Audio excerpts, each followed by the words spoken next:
Imagine this, you're holding a Stihl 361 chainsaw in your hands. At first glance, just an ordinary professional workhorse. But if you look a little closer, you might notice some strange markings on the body, and even a spot where an option could have been installed. And that's where the question pops up, what exactly could have been mounted here? Would you have guessed? In fact, this is a pretty rare feature that wasn't installed on every chainsaw. It was only available on certain professional models from Stihl, Husqvarna, Makita, Jonsered, and a few other manufacturers. And its main purpose was simple, to make working with the saw more comfortable, especially during cold weather. Technically, you could even add this option to your own chainsaw, as long as your model was offered with it from the factory and you managed to get all the necessary parts. We're talking about heated handles. That's right, a special system designed to keep your hands warm, even in winter.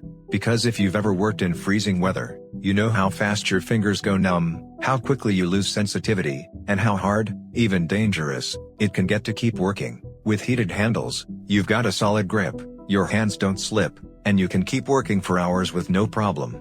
On different models, the system came in a couple of variations. Just heated handles, both front and rear. Heated handles combined with a heated carburetor, so the engine would start easier and run better in the cold. The way it works is pretty straightforward.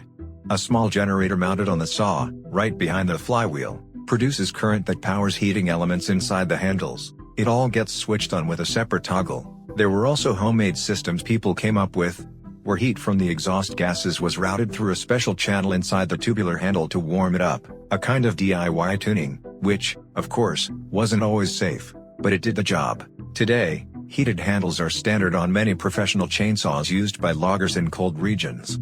But for the average user, it's still a rarity, and a nice bonus. So if you ever notice strange markings or a spot for extra parts on your chainsaw, there might be a hidden secret there, and it just might be that very option that makes working in winter a whole lot more comfortable. Heated handles.